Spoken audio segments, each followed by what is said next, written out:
mais qui permettrait de comprendre et de trouver des solutions. Parce que moi, ma démarche, elle n'est pas de rentrer dans une parole polémique. Ma démarche, elle est de trouver une solution. C'est-à-dire d'exprimer la voix de Libyens qui aujourd'hui n'ont pas la possibilité de pouvoir s'exprimer. Aujourd'hui, ça m'est refusé parce qu'on me taxe de kadhafiste. Voilà.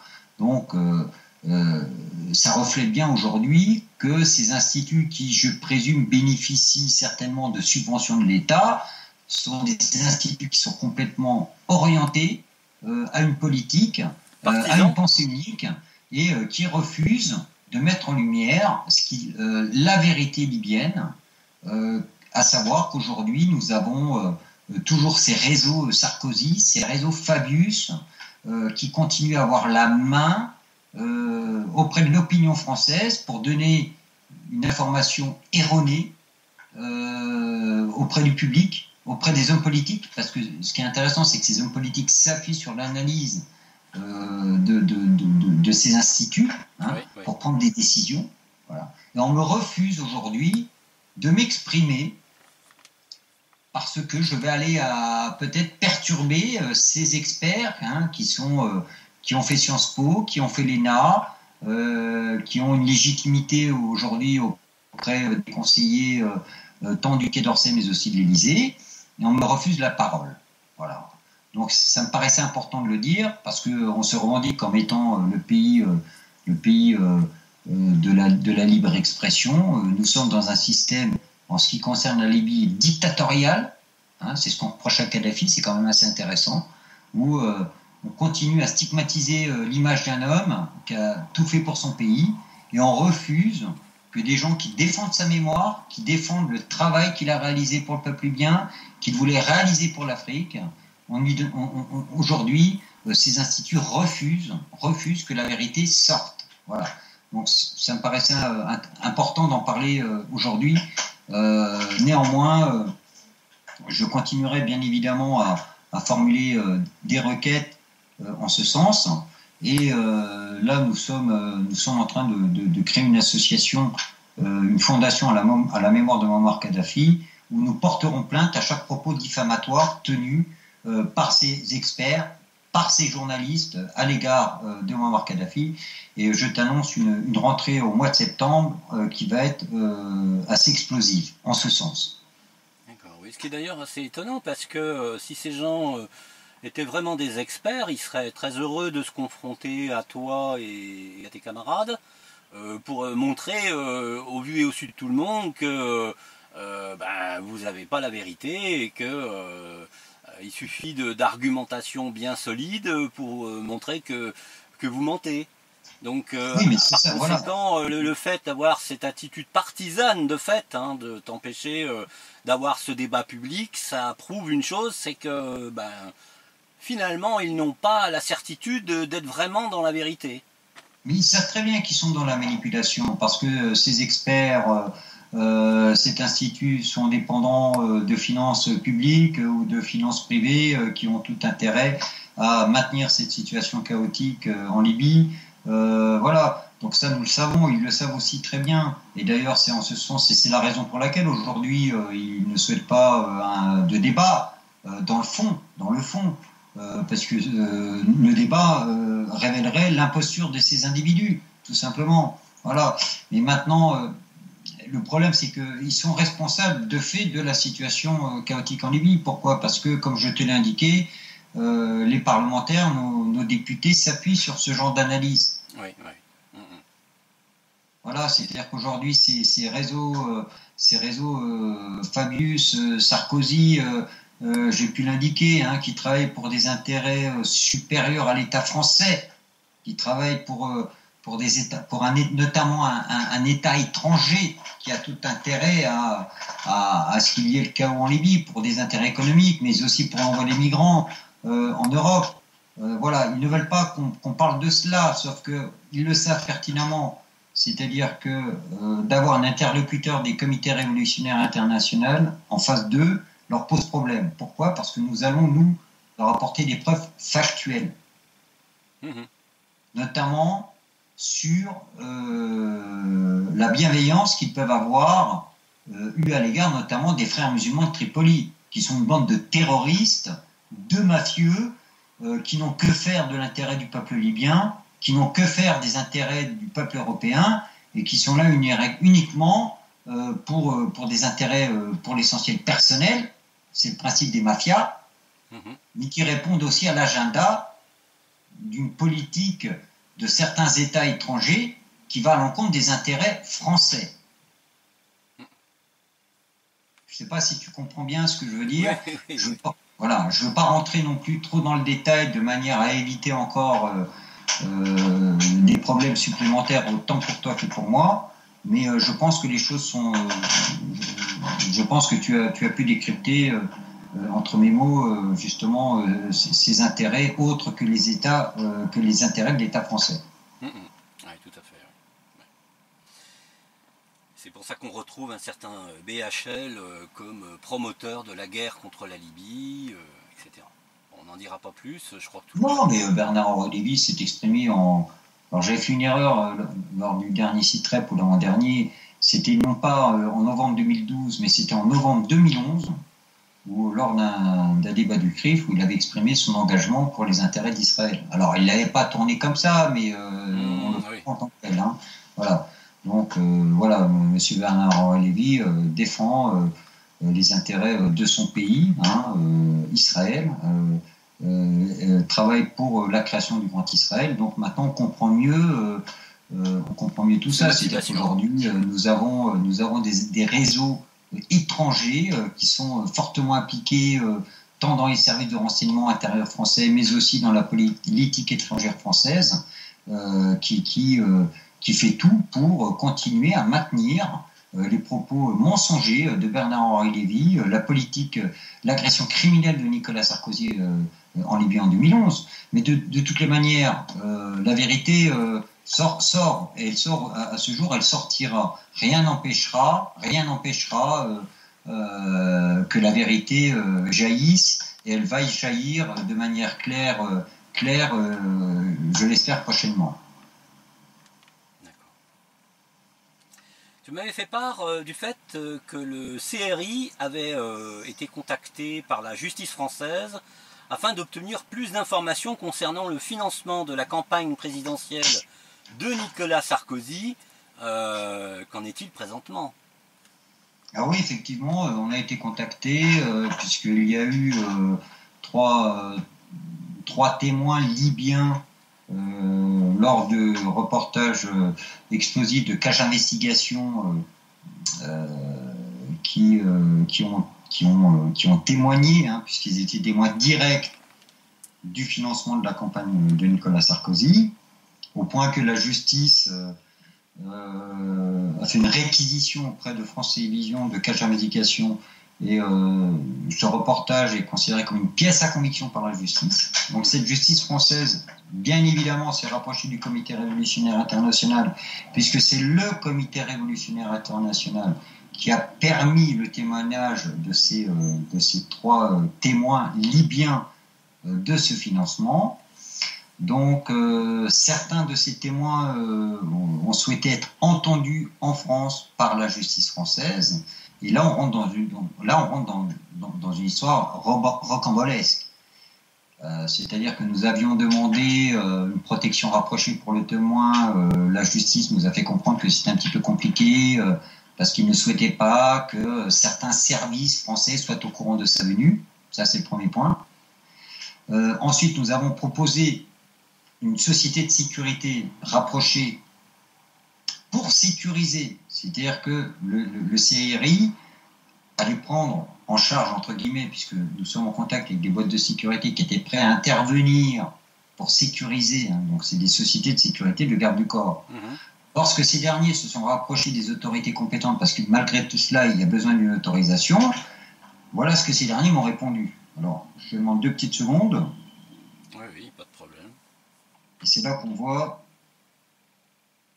Quelque chose d'inquiétant d'ailleurs. Comment ? C'est quelque chose d'inquiétant quelque part. Hein. Plus qu'inquiétant. Pour nous les Français aussi. Hein. Alors j'ai reçu un message sur une boîte cryptée Mon ami m'a dit que le Quai d'Orsay suivait l'affaire de très près, qu'il fallait rester loin. Il m'a mis en garde de ne surtout pas y aller. En gros, cette personne qui devait nous sécuriser a appelé un contact à lui au Quai d'Orsay. Le Quai d'Orsay suit l'affaire du financement de très près. Alors pour quelle raison? Oui, c'est clair. Ça, c'est le premier point. Et au lieu de ça, ils répondent quoi? Il invite donc ce garde du corps à rester très loin de l'affaire et met en garde ce garde du corps. Des menaces, quoi. Le ministère des Affaires étrangères. Voilà où en est la France aujourd'hui. Ouais, donc les réseaux Sarko sont toujours actifs, hein, apparemment. Mais maintenant, la question est de savoir, c'est justement dans quelle main aujourd'hui est l'État français. C'est-à-dire que nous avons des personnes qui sont prêtes à venir témoigner, et aujourd'hui, le ministère des Affaires étrangères met en garde des menaces. Parce qu'on peut assimiler ça à des menaces, hein. Pas des menaces physiques, hein, mais des menaces économiques. Parce que c'est une société qui a un agrément, qui sécurise des personnalités étrangères de manière fréquente, hein, puisque c'est leur job, c'est leur boulot. Et là, on leur fait comprendre que si d'aventure ils sécuriseraient l'arrivée de témoins du financement, ces derniers se verraient dans une posture des plus complexes. Voilà. Ouais. Et aujourd'hui, le juge Tournaire n'a pas la capacité économique de pouvoir garantir la sécurité de témoins directs du financement. Je tiens quand même à rappeler qu'il y a eu 2 morts et une tentative d'assassinat à l'encontre de Bachar Saleh concernant le financement de la campagne de Nicolas Sarkozy. Donc nous voyons aujourd'hui que l'État français, l'État de droit, est otage de réseaux mafieux. Infiltré, Mais cela n'empêchera pas, de toutes les manières qu'il soit, cela n'empêchera pas l'éclosion de la vérité. Et je peux t'assurer qu'aujourd'hui, nous, membres des comités révolutionnaires internationaux, avons les preuves de ce financement et qu'ils sortiront le jour venu. Ils peuvent entreprendre quelque manœuvre que ce soit, les précautions ont été prises, les mesures ont été prises de manière à ce que ces preuves sortent de quoi qu'il puisse nous arriver. Et elles sortiront. D'accord. Alors, on a un scoop, entre guillemets, hein. C'est une nouvelle déclaration inédite. Je dis bien inédite parce que ça fait très longtemps qu'il n'y en a pas eu. Du Conseil des tribus libyennes, visage masqué quand même, concernant la libération de la Jamaria arabe libyenne. Dis-nous en plus. Qu'est-ce qui s'est passé? Quelle est la motivation de cette déclaration assez spectaculaire, hein? Mais depuis 2015, le Conseil des tribus a eu l'occasion de se rassembler, de faire différentes déclarations, sauf que depuis le mois de janvier, des pressions, des menaces de mort ont été fomentées à l'encontre des membres de ce Conseil suprême des tribus libyennes, qui prévoit qu'aujourd'hui ils sont obligés de s'exprimer à visage couvert. Il y a eu de nombreuses arrestations, de nombreux assassinats, au point qu'aujourd'hui nous savons que ces réseaux Fabius, que ces réseaux Sarkozy, que les services israéliens, le Mossad, sont très actifs pour empêcher ce Conseil suprême des tribus libyennes de pouvoir faire valoir le droit du peuple libyen. Donc aujourd'hui, nous en arrivons à ce que les représentants de ce Conseil suprême des tribus libyennes soient obligés de se masquer de visage, puisqu'il y a des risques sur leur vie, mais aussi sur les membres de leur famille. Preuve en est qu'aujourd'hui, nous voyons bien que ce Conseil suprême des tribus libyennes dérange énormément les instances onusiennes, dérange énormément la France, mais aussi les États-Unis, aussi la Grande-Bretagne. D'ailleurs, aujourd'hui, nous savons que la France et la Grande-Bretagne, et là je m'adresse à ceux-là même qui travaillent pour, notamment en France, Je tenais à vous faire savoir, messieurs, que nous savons que vous êtes en train de préparer une éventuelle intervention en Libye, hein, encore sous faux drapeau, prétextant je ne sais pas encore ce que vos experts ont pu sortir de leur cerveau dégénéré, mais nous savons pertinemment aujourd'hui que vous êtes en train de préparer avec les Anglais une intervention en Libye pour consolider votre assise concernant le pillage du peuple libyen. Vos démarches sont vaines et non avenues, puisque le Comité révolutionnaire international, dès à présent et dès aujourd'hui, va s'organiser, va mobiliser tous ses membres pour demander que cesse cette ingérence étrangère, que le président, Emmanuel Macron revendiquait de manière ridicule lors du sommet. Nous allons activement faire part, nous membres des comités révolutionnaires qui sont présents en Europe, mais surtout en Afrique, tant en Égypte mais aussi en Tunisie, nous allons révéler ce que vous êtes en train de préparer pour, une fois de plus, contrôler le pétrole libyen qui est en train de vous échapper. Je tiens à vous rappeler que ce pétrole libyen appartient au peuple libyen. Il appartenait au peuple libyen sous la mort de Muammar Kadhafi. Avant la mort de Muammar Kadhafi, vous avez tué Muammar Kadhafi, mais Kadhafi vit dans le cœur de millions. Il n'est pas atteignable, Muammar Kadhafi. Et l'idéologie du livre vert et cette démocratie directe, elle est encore très ancrée auprès du peuple libyen. Donc toutes vos manœuvres et vos manipulations sont vaines et nous allons les révéler devant vos ambassades très prochainement. D'accord, donc tu es en train de nous confirmer que Macron est en train de préparer une nouvelle agression contre la Libye. C'est-à-dire qu'il est... alors même qu'il critiquait celle de l'intervention de la France sous Sarkozy contre la Libye. Macron est très efficace pour organiser une rave party pour la fête de la musique à l'Élysée. Il est très compétent dans ce domaine. Mais dans le domaine des intérêts du peuple français, dans le domaine de la diplomatie étrangère, Macron devrait s'abstenir de cela et continuer à faire des rave parties à l'Élysée.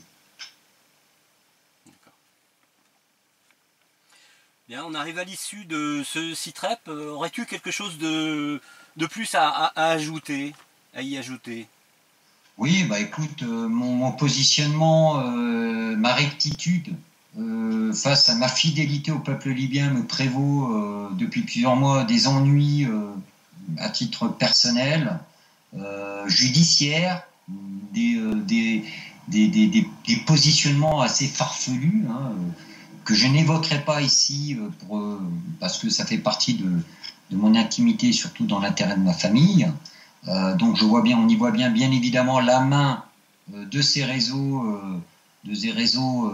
qui ne veulent pas que la vérité soit révélée. Je tiens simplement à indiquer à ces gens que je reste déterminé, que ma position reste des plus solides et que ces manœuvres puériles et de bas niveau ne m'atteignent pas et que je continuerai à mener mon combat pour la libération du peuple libyen, pour la libération de la Jamaïque arabe libyenne. Ouais, il faut dire que c'est pas des gens très courageux, hein. On les reconnaît d'ailleurs au fait qu'ils tirent dans le dos. C'est leur habitude, hein. C'est la manifestation de leur courage, hein, entre guillemets. J'en ai moi-même été les victimes récemment, où il a été extrêmement difficile d'enregistrer le CITREP sur la Syrie avec Essar Midani. Et on ne sait pas si on va arriver à le faire, hein, parce que les attaques informatiques sur la connexion n'ont pas cessé. Donc très clairement, c'est pour faire taire la voix qui vient de Syrie et qui a l'indélicatesse de remettre en question la propagande éhontée et massive des médias corrompus qui essayent de nous enfumer et de nous manipuler en permanence en France, hein. C'est assez amusant ce genre de comportement. Dans le même temps, à l'Assemblée nationale, ils sont en train de faire voter une loi sur la lutte contre la manipulation de l'information. Je pense que les premiers sujets de cette loi pourraient bien être les médias mainstream et le gouvernement lui-même, puisque dans je dirais, dans la manière de présenter l'information avec une telle différence entre les faits et la réalité, entre les faits et ce qui est présenté, fait que, bon, ben, malheureusement pour eux, ce seraient les premières personnes à tomber devant une telle loi. Hein. Voilà, bon. Et Kadhafi avait très bien défini et exprimé ce genre d'individus. Hein. Il les appelait les rats. Nous avons affaire à des rats hein, qui sont en meute, qui sont dans l'ombre. Mais les rats se mangent toujours entre eux. Hein. Voilà. C'est-à-dire que le jour où ils n'ont plus rien à manger, ils vont se débrouiller entre eux. Voilà. Surtout si nous avons affaire à des rats. Ils sont dépendants de l'argent qu'ils reçoivent. Leur motivation est absolument pas intérieure. Elle est pécuniaire. Elle est la recherche du pouvoir. Donc effectivement, c'est le problème des gens qui cherchent le pouvoir. C'est-à-dire que le pouvoir, en fait, il ne peut être tenu que par une seule personne. Voilà. Donc à partir du moment où ils sont plusieurs à se battre pour un seul poste, ils vont finir par se manger entre eux, effectivement. Alors, mais toutes ces démarches sont vaines puisque moi je pars du principe que la vérité prédomine sur tout et qu'ils peuvent essayer d'entraver, de bloquer, de menacer cette vérité. Quand on est porteur des vérités, la vérité sort d'une manière ou d'une autre.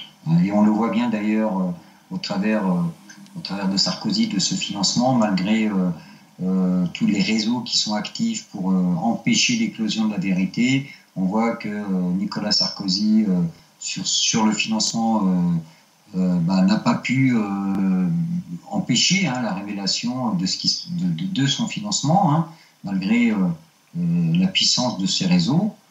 Prochainement, comme je t'ai indiqué, Bernard-Henri Lévy aura des comptes à rendre à la justice française prochainement. Pourquoi ? Parce que la vérité prédomine sur le mensonge. Voilà. Donc, tout cela, moi, je considère que ils peuvent manœuvrer comme ils le font, mais la vérité est toujours plus forte. Ouais, c'est le temps qui... Le pire ennemi de la propagande et des menteurs, c'est le temps. Tout à fait, mais on l'a vu lors de l'agression de l'OTAN à l'encontre de la Yougoslavie. Nous l'avons, la vérité est sortie concernant les fausses justifications d'intervention de la guerre en Irak. La vérité est en train de sortir au bout de 7 ans concernant l'agression de la Jamaïque arabe libyenne avec des prétextes fallacieux. Et la vérité sort sur le financement de la campagne de Nicolas Sarkozy. Et la vérité sur le personnage, le criminel de guerre, ce mafieux notoire qui se prénomme Bernard-Henri Lévy. D'ailleurs, j'attends toujours qu'il dépose plainte contre moi, hein, puisque j'ai demandé à différentes occasions, lors d'une conférence publique où plus de 500 personnes étaient présentes, et dans différentes vidéos, j'ai demandé à ce que ce dernier porte plainte contre moi en diffamation. Je réitère ses propos aujourd'hui, qu'il porte plainte contre moi en diffamation, puisque ce monsieur est un trafiquant d'armes, hein, puisque une petite information technique juridique légale. Là, je viens de confirmer et d'indiquer, d'accuser Bernard-Henri Lévy d'être un trafiquant d'armes. Il a 3 mois, compté de la publication de la vidéo, pour porter plainte contre moi. Au bout de ces 3 mois, il ne peut plus porter plainte.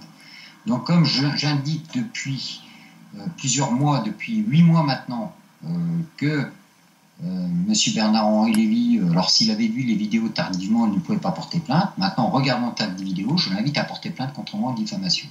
Voilà. Bon. D'ici le 4 octobre, hein, sauf erreur. Voilà. J'attends, moi, avec grande impatience, puisque j'accuse cet homme d'être un trafiquant d'armes, un négrophobe, et d'avoir soutenu les milices négrophobes takfiristes qui aujourd'hui sont responsables de la mort de milliers de Noirs libyens des Tawarga, de responsables de la traite négrière des Noirs africains qui transitent par la Libye, puisque Bernard-Henri Lévy a soutenu et financé, je dis bien financé, ces milices takfiristes négrophobes dès 2011 pour renverser le gouvernement de la Jamaïque arabe libyenne, et qu'en contrepartie, une fois que ces derniers ont été au pouvoir, ont échangé des tankers de pétrole contre des armes en provenance de Serbie, puisque Bernard-Henri Lévy, suite à son intervention et son implication dans la chute de la Yougoslavie, dispose de réseaux très influents en Yougoslavie, notamment avec l'industrie militaro-industrielle serbe. Donc voilà, les accusations, elles sont claires. Je demande aujourd'hui, et je réitère, pour la 3e fois, c'est la 3e fois que je demande à Bernard-Henri Lévy de déposer plainte contre moi en diffamation devant la 17e ou 18e chambre correctionnelle de Paris. Voilà, je l'attends. Bien, ben, on va suivre évidemment cette situation-là avec attention. Et il semblerait que le SITREP soit terminé. Voilà. Donc je te remercie Franck de nous avoir fait part de toutes ces informations exclusives en grande partie qui nous permet d'avoir une véritable vision de ce qui se passe en Libye et pas celle qu'on veut essayer de nous faire avaler via des médias de propagande et des instituts mal intentionnés qui se gardent bien de confronter ces affirmations avec les faits. Voilà, j'étais pas plus tard que ce matin avec un chef des tribus libyennes du Sud qui, à la fin de la conversation, m'indiquait qu'il continuait à mener le combat, qu'il continuait à suivre une des dernières phrases que Muammar Kadhafi avait formulées, à savoir « si vous n'entendez plus ma voix, continuez le combat ». Et il a terminé la conversation en m'indiquant « en avant, révolution, révolution ». Donc nous avons affaire à des tribus libyennes qui sont déterminées à libérer la Jamaïa arabe libyenne. Il faut bien le comprendre. Ce ne sont pas les menaces des représentants des tribus ou des groupes, au même titre que le CRI, qui soutiennent la vérité et la libération de la Jamaïa arabe libyenne. Ce ne sont pas les pressions sur ses membres qui fera que le peuple libyen se libérera. Voilà. Tout ça, ce sont des démarches qui n'ont pas d'effet. Pourquoi ? Parce que en face, ces gens ont affaire à des révolutionnaires. Et non pas à des commerçants, mais à des révolutionnaires. Des gens qui sont déterminés avec ceci. Voilà. Des gens qui sont motivés par le cœur, par la conviction et pas par le carnet de chèques ni la liasse de billets ou voilà. Tout à fait. Merci Franck, à très bientôt. C'est moi Tom qui te remercie et puis je te dis à très bientôt. Voilà, une fois que la situation évoluera ou que j'estime qu'il y a des informations importantes à communiquer pour mieux appréhender ce qui se passe en Libye, j'aurai plaisir à refaire un SITREP avec toi. Voilà. Très bien, ce sera le 9e à ce moment-là. Parfait. Merci à toi Tom. Bonne journée, au revoir. Merci à toi, merci, au revoir.